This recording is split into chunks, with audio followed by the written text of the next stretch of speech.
2 বছর আগের তিক্ত স্মৃতিকে পেছনে ফেলে যুক্তরাষ্ট্রকে হারিয়ে টি-20 বিশ্বকাপে টানা দ্বিতীয় জয়ের দেখা পেল পাকিস্তান। ম্যাচ শুরুর আগে যুক্তরাষ্ট্রের ক্রিকেটার মোহাম্মদ মহসিন বেশ আত্মবিশ্বাস নিয়েই বলেছিলেন পাকিস্তানের নাকি তাদের বিপক্ষে চাপে থাকবে। 2024 সালে টি-20 বিশ্বকাপে পাকিস্তানকে হারানোর স্মৃতি মনে করিয়ে দিয়েই একথা বলেছিলেন পাকিস্তানি বংশোদ্ভূত এই ক্রিকেটার। কিন্তু কলম্বোতে আজ পাকিস্তানকে মোটেই চাপে ফেলতে পারল না যুক্তরাষ্ট্র। 32 রানের জয়ে প্রতিশোধ নিয়েছে 2024 সালের গ্রুপ পর্বে বিদায় নেওয়া পাকিস্তান। আজ পাকিস্তান করেছিল 9 উইকেটে 190 রান তাড়া করতে নেমে যুক্তরাষ্ট্র থামে 8 উইকেটে 158 রানে।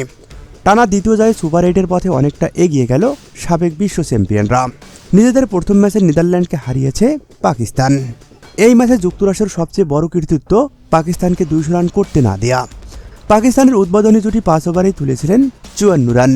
পাকিস্তানকে 200-র কমে আটকে দিতে সবচেয়ে বড় ভূমিকা পালন করেছিলেন শেরলিফার শানবেকের।